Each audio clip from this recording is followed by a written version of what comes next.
శ్రీ మహాగణాధిపతయే నమ. ఐం మహాసరస్వత్యే నమ. శ్రీ లలితాంబికాదేవియే నమ. రాశి ఫలాల కార్యక్రమంలో భాగంగా 12 రాసుల వాళ్లకు కూడా ఈ నవంబరు మాసము అంతా కూడా ఎలా ఉంది అనే దాని గురించి మనం ఇప్పుడు తెలుసుకుంటున్నాము. అయితే ప్రతి మాసము కూడా ఇలాగే ఎవరెవరికి ఎలా ఉంటుంది 12 రాసుల వాళ్లకు అనేది చెప్తున్నాం. ఇక్కడ మీరు గమనించాల్సిందేటువంటిది ఒక్కటే, ఎప్పుడు కూడా శాస్త్రములో కరెక్ట్గా ఉంటుంది. చెప్పేటువంటి శాస్త్రిలో ఏదైనా పొరపాట్లు ఉంటే ఉండవచ్చును, అంతేగాని శాస్త్రాలు ఎప్పుడు కరెక్ట్గానే ఉంటాయి. నిజానికి 12 రాసుల వాళ్లకు కూడా బాగుంటుంది. చిన్న చిన్న లోపాలు ఎవరిలో అయినా ఉంటాయి, సహజం. అందుకని చాలా జాగ్రత్తగా విని పాటించి మీ జీవితాన్ని మలుపు తిప్పుకుంటారు అని నేను ఆశిస్తూ, కుంభరాశి వారికి ఈ నవంబర్ మాసమంతా కూడా ఎలా ఉంటుంది అంటే చాలా బాగుంది అని నేను తెలియజేస్తూ ఉన్నాను. ఎందుకంటే స్వక్షేత్రగతుడై ఉన్నాడు శని. అందువలన శారీరకమైనటువంటి శ్రమ అనేటువంటిది పెడతాడు. శ్రమకు తగినటువంటి ఫలితాన్ని కూడా ఇస్తాడు. చిన్న చిన్న మనస్పర్ధల్లాంటివి ఉంటాయి. ఆ మనస్పర్ధలను త్వరితగతిన మీరు గనక ఒక్కసారి పూర్తిగా మీ మనస్సు పెట్టి మీరు ఆలోచన చేస్తే మీకు ఏదీ పెద్ద విషయం కాదు. మీరు అనుకుంటే చాలా సామాన్యమైన చిన్న విషయం. మీరు దేనికి తొణకరు, బెణకరు. వచ్చినప్పుడు చూద్దాములే, చేద్దాములే అనేటువంటి నిత్రాణగా స్తబ్దతగా ఉంటారు. ఒక్కోసారి చెయ్యాలి అనుకున్నప్పుడు హుషారుగాను వెళతారు. మీరు అటు చేయగలరు, ఇటు చేయగలరు. ఏదైనా మీరు అనుకున్నది అనుకున్నట్టు సాధించుకోగలిగినటువంటి సామర్థ్యము మీకు ఉంటుంది. మీ మాటతనం, మీ మంచితనం, మీరు చేసేటువంటి పనులు అలా ఉంటాయి. ఉన్నతమైనటువంటి భావాలు కలిగి ఉంటారు. దానికి తగినట్టుగా మీ యొక్క నడవడిక ఉంటుంది. ఏదీ మీకు పెద్దగా అనిపించదు. అతి సునాయాసముగా ఇంతే కదా, ఏముంది, మనకి ఎప్పటికైనా వచ్చి తీరుతుంది లేని ఆత్మవిశ్వాసము మీకు ఎక్కువ.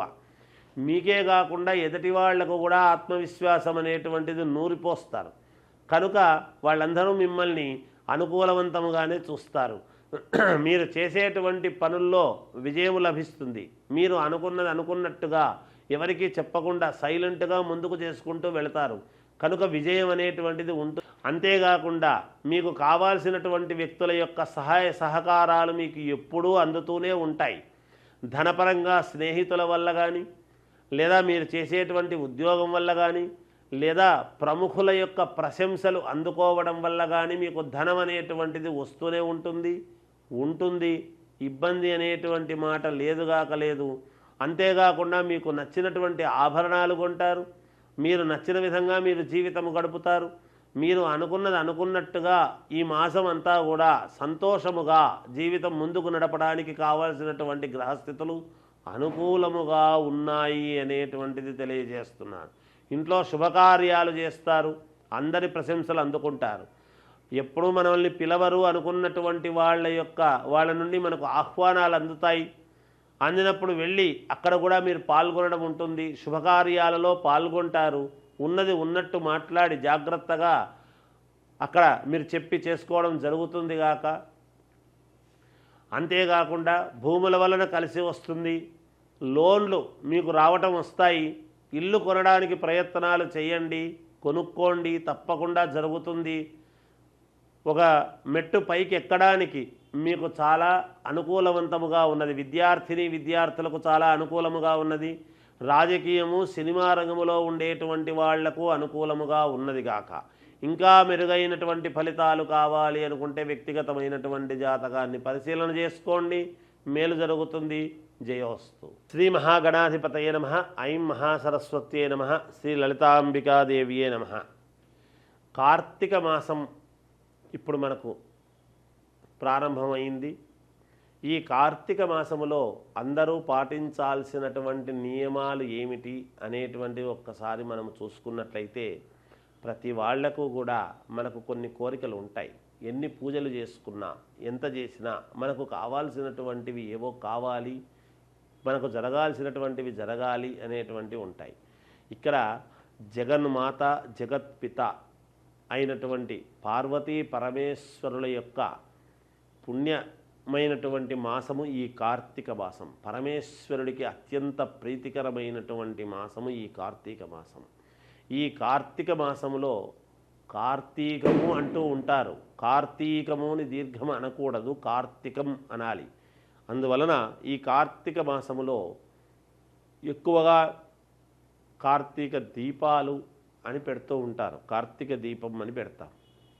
ఈ దీపాలు పెట్టడం అనేటువంటిది చాలా యోగదాయకం.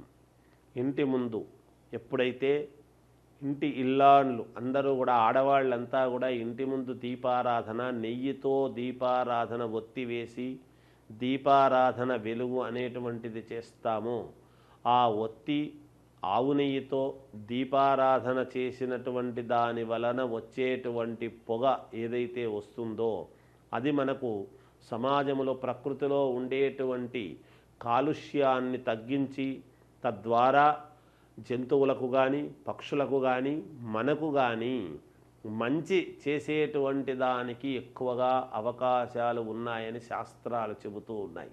అందువలననే మనము కార్తీక దీపాలు అనేటువంటివి పెట్టుకోవడం జరుగుతూ ఉన్నది.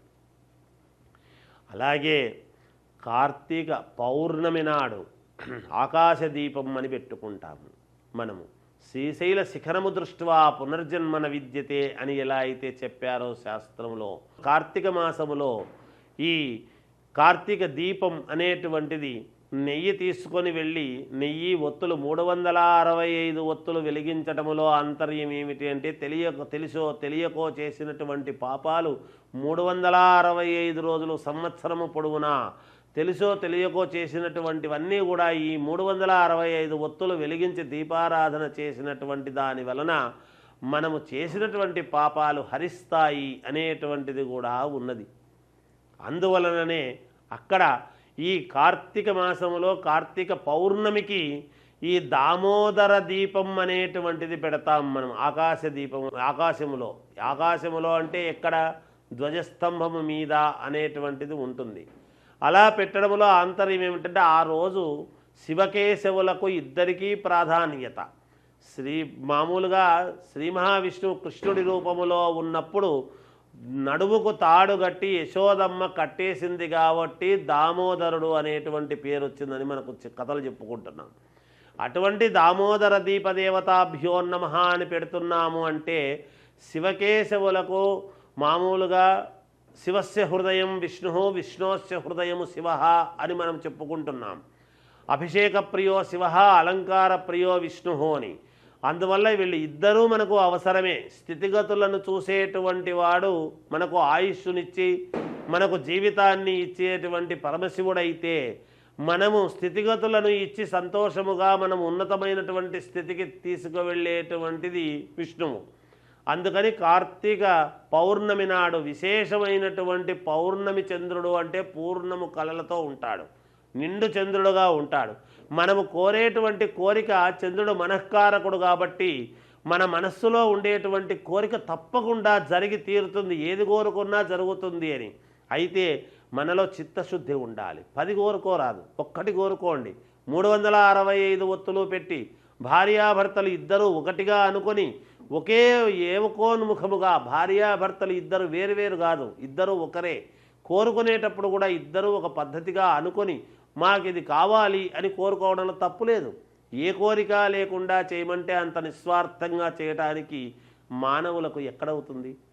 కోరికలు లేకుండా ఉంటారా మానవులు? అయితే ఆ కోరికల్లో కూడా న్యాయమైనది ఏమిటి, అన్యాయమైనది ఏంటి అనేది ఉంటుంది కదా. మనము న్యాయబద్ధంగా రావాల్సినటువంటి కోరిక ఏదైతే కోరుతామో అది భగవంతుడు ఎప్పుడు కూడా మనకు ఇస్తాడు. అందువలన కార్తీక మాసంలో కార్తీక పౌర్ణమి నాడు ఇలా 365 ఒత్తులు వెలిగించి మీ కోరిక ఏమిటో కోరుకోండి, మీకు మేలు జరుగుతుంది.